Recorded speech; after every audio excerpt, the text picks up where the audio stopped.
मुसलमान चाहे कहीं भी पढ़ा लो, वो बेसिक तो जिहादी रहता है। अब्दुल कलाम भारत का राष्ट्रपति बना, लेकिन वो नंबर 1 का जिहादी था। आपने इन महाशय को सुना और इसके आगे भी स्पीच थी, मगर मैं दिया नहीं आपको, उतना ही दिया जितना मुझे जरूरत थी और जितना मैं आपको दिखाना चाहता था। इसके बाद जो आरोप लगा है उससे मैं बिल्कुल भी सहमत नहीं हूँ। इसके बाद जो आरोप लगा है उसमें मैं बिल्कुल भी सहमत नहीं हूँ, और मैं तो भारत सरकार से ये अपील करूँगा कि वो उन्होंने जो आरोप लगाया है उसकी जांच होनी चाहिए, क्योंकि ये बहुत बड़ी शख्सियत पर एक संगीन आरोप है। हमारे देश के एक बहुत बड़े आइडियल, सिर्फ मुसलमानों के नहीं, भारत के सभी वर्गों और सभी धर्मों के लिए एक बहुत बड़े आइडियल थे जिन पर ये आरोप लगा है। भारत सरकार को तो इसकी जांच करनी चाहिए। और जहाँ तक जिहाद का बात है, जिहाद की बात है, सिर्फ जिहाद की बात है या जिहादी की बात है, मैं इस सेंटेंस से सहमत हूँ कि अब्दुल कलाम जिहादी थे। बिल्कुल, अब्दुल कलाम ने जिहाद नहीं किया होता तो उतने अपर स्टेज तक पहुँच ही नहीं पाते। उन्होंने अपनी परिस्थितियों से जिहाद किया था, वो अपनी परिस्थितियों से जिहाद करके और उस स्टेज तक पहुँचे थे, और अपने जनरल लाइफ में भी वो जिहाद करते थे। जिहाद अल नफ्स, जिहाद को जो एक गलत धारणा तक पहुंचा दिया गया है, ये एक अलग डेफिनेशन देके उन्होंने जिस तरीके से जिहाद को बताने की कोशिश की, उनका डेफिनेशन अलग था। और मैं जिस जिहाद की बात कर रहा हूँ, जो मोहम्मद सल्लल्लाहु अलैहि वसल्लम जिस जिहाद को बता के गए थे, मोहम्मद सल्लल्लाहु अलैहि वसल्लम का जिहाद अगर कहा जाए तो सच्चे मायने में अब्दुल कलाम जी ने निभाया। जिहाद अल नफ्स, जिहाद अल अकबर कहते हैं। अब्दुल कलाम जी ने अपने नफ्स के साथ जिहाद करके देश के उतनी बड़ी स्थिति तक पहुंचे, देश के लिए इतना बढ़िया काम किया उन्होंने। एक आदमी जो अपने बचपन में कैलेंडर बेचता था, पेपर बेचता था, पेपर वितरण करता था, समाचार पत्र बेचता था, वो अपनी स्थिति से जिहाद नहीं किया होता तो उतनी आगे तक पहुंचता कैसे? डीआरडीओ के में काम करते हुए, वो इसरो में काम करते हुए वो कैसे देश के राष्ट्रपति बन जाते? वो बिल्कुल वो मोहम्मद सल्लल्लाहु अलैहि वसल्लम का जो जिहाद था उसको सही मायने में अब्दुल कलाम जी ने निभाया था। कुछ लोग सहमत हो या ना हो, मोहम्मद सल्लल्लाहु अलैहि वसल्लम का जिहाद एक्चुअल में अब्दुल कलाम जी ने निभाया है। और मोहम्मद सल्लल्लाहु अलैहि वसल्लम का जिहाद बिल्कुल वैसा नहीं था जैसा कि आज के पॉलिटिकल मोटिवेटेड मुसलमान लोग कर रहे हैं, या पॉलिटिकल मोटिवेटेड मुसलमान लोग उसको बताने की कोशिश कर रहे हैं जिस जिहाद, या कुछ जो रेडिकलिस्ट हैं, जो इस्लाम के अगेंस्ट हैं, वो लोग जिस तरह से जिहाद को प्रस्तुत कर रहे हैं, वो जिहाद बिल्कुल भी नहीं। मोहम्मद सल्लल्लाहु अलैहि वसल्लम का जिहाद अगर वो नॉन मुस्लिमों को मुसलमान ही बनाने का होता तो फिर वो यहूदियों से तार्किक मत क्यों रखते? जब वो मदीना गए थे, मदीना के यहूदी उनका इतना सम्मान करते थे मोहम्मद सल्लल्लाहु अलैहि वसल्लम का, कि वो लोग अपना फैसला अपने गुटों का जो अपने कबीले में जो मतभेद हो जाता था उसका फैसला करने के लिए मोहम्मद सल्लल्लाहु अलैहि वसल्लम को बुलाते थे, कि मोहम्मद सल्लल्लाहु अलैहि वसल्लम से ज़्यादा ईमानदार कोई नहीं था। मोहम्मद सल्लल्लाहु अलैहि वसल्लम आके यहूदियों का फैसला करते थे।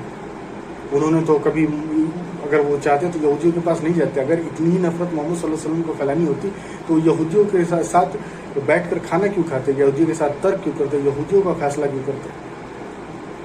एक ऐसी भी बात आती है कि मोहम्मद सल्लल्लाहु अलैहि वसल्लम अपने सहाबियों के साथ, अपने स्टूडेंट के साथ बैठ के थे, और एक जनाजा जा रहा था और वो खड़े हो गए।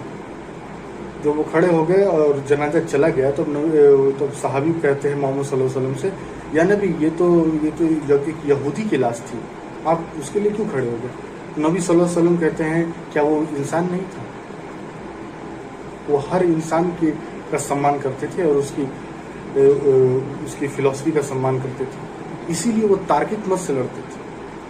और अब्दुल कलाम भी तार्किक मत वाले थे, इसीलिए वो भी सभी धर्मों के बुक्स को पढ़ते थे, उसको जानते थे। अब कुछ लोग कहेंगे कि मोहम्मद सल्लल्लाहु अलैहि वसल्लम ने दूसरे धर्मों का अध्ययन क्यों नहीं किया?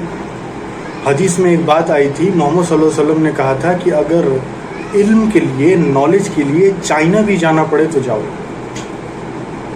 इल्म के लिए, नॉलेज के लिए चाइना भी जाना पड़े तो जाओ, मोहम्मद सल्लल्लाहु अलैहि वसल्लम ने कहा। और मोहम्मद सल्लल्लाहु अलैहि वसल्लम ने इल्म के लिए कोई स्पेसिफिक धारणा नहीं रखी थी कि नहीं तुमको सिर्फ टेक्नोलॉजी ही पढ़ना है, फिलॉसफी नहीं पढ़ना है। मोहम्मद सल्लल्लाहु अलैहि वसल्लम ने ऐसा नहीं कहा था। मोहम्मद सल्लल्लाहु अलैहि वसल्लम ने कहा था इल्म के लिए अगर चीन भी जाना पड़े तो जाओ। और चीन की अगर उस टाइम की कॉन्टेम्परेरी स्थिति देखेंगे तो उसमें बौद्धिज्म फैला हुआ था, जैन मत के लोग थे, जैन मत के लोग थे वहाँ पे, जैन JEN जैन, जैन नहीं जैन मत के लोग थे वहाँ का टेक्नोलॉजी के साथ फिलॉसफी भी डेवलप था। तो मोहम्मद सल्लल्लाहु अलैहि वसल्लम को रोकना होता तो वो कैटेगराइज कर देते कि चीन जाओ तो सिर्फ यही पढ़ो, ये नहीं पढ़ो। मोहम्मद सल्लल्लाहु अलैहि वसल्लम ने किसी को भी कोई भी किताब पर पढ़ने से नहीं रोका था। तो मोहम्मद सल्लल्लाहु अलैहि वसल्लम का जिहाद तो एक मेंटल जिहाद भी था कि अपने दायरों को, अपनी लिमिट को पुश करो, अपने ज्ञान को पुश करो, और ज़रूरत पड़े तो चीन भी जाओ। उस वक्त के अपने स्टूडेंट्स को उन्होंने कहा था। तो मोहम्मद सल्लल्लाहु अलैहि वसल्लम तो यहाँ भी कुछ ऐसा नहीं कर रहे थे कि एक तरफा ही रखना है, उनका जिहाद तो बिल्कुल भी ऐसा नहीं था।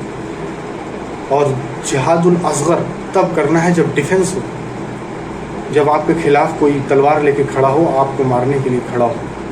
उस कंडीशन में आपको भी क्या बोलते हैं सुलह का भी मौका देना है। मोहम्मद सल्लल्लाहु अलैहि वसल्लम ने सुलह, कितनी ही जंगें हुई जो सिर्फ सुलह में निपट गई।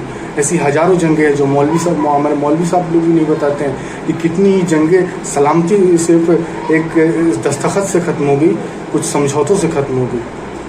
अगर वो चाहते तो वो समझौता ही नहीं करते। मोहम्मद सल्लल्लाहु अलैहि वसल्लम के जिहाद को समझने की ज़रूरत है। और अगर मोहम्मद सल्लल्लाहु अलैहि वसल्लम के हिसाब से जिहाद से अगर मुसलमानों को जिहादी कहते हैं तो मैं भी जिहादी हूँ। जिहाद तो ईमान का हिस्सा है। मोहम्मद सल्लल्लाहु अलैहि वसल्लम का जिहाद ईमान का हिस्सा है। उसके बाद कितनी सारी चेंजेस हुई, उसके बाद कितना भी पॉलिटिकल यूज़ हुआ, यहाँ तक कि हमारे नबी के नवासे को मार दिया गया। हुसैन रज़ियल्लाहु अन्हु का जिहाद कि अगर कम भी हो और सही के गलत के खिलाफ अगर खड़ा होना है तो खड़ा हो। हुसैन रज़ियल्लाहु अन्हु का जिहाद का मायना वो है कि किसी भी स्थिति में चाहे तुम्हारा दुश्मन कितना भी बड़ा हो, तुमको उसके खिलाफ आवाज़ उठाना है, या तो तार्किक मत से या फिर तलवार से तब जब एक्सट्रीम अवस्था पर चले जाते। कुछ हिंदू भाई अगर उस चीज़ को जानना चाहते हैं तो मैंने एक वीडियो भी बनाया था कि मोहम्मद सल्लल्लाहु अलैहि वसल्लम ने पहली बार कब तलवार उठाया था। और अभी तो मोहम्मद सल्लल्लाहु अलैहि वसल्लम की लाइफ पे एक बायोग्राफिकल फिल्म भी बन चुकी है। मुसलमान अगर ना देखना चाहें तो ना देखें। हमारे हिंदू भाई अगर मोहम्मद सल्लल्लाहु अलैहि वसल्लम की कॉन्टेम्प्रेरी परिस्थिति को जानना चाहते हैं, उनके असल जिहाद के मायने को समझना चाहते हैं तो जाए उस मूवी को देखें, मोहम्मद सल्लल्लाहु अलैहि वसल्लम की सुन्नतों को देखें, मोहम्मद सल्लल्लाहु अलैहि वसल्लम की हदीसों को उठाकर पढ़ें, तब आपको जिहाद समझ में आएगा। और अगर मोहम्मद सल्लल्लाहु अलैहि वसल्लम के हिसाब से जिहाद के हिसाब से बोला जाए तो बिल्कुल कलाम जिहादी थे। और देश का हर वो बच्चा जो कलाम को फॉलो करता है वो भी जिहादी है।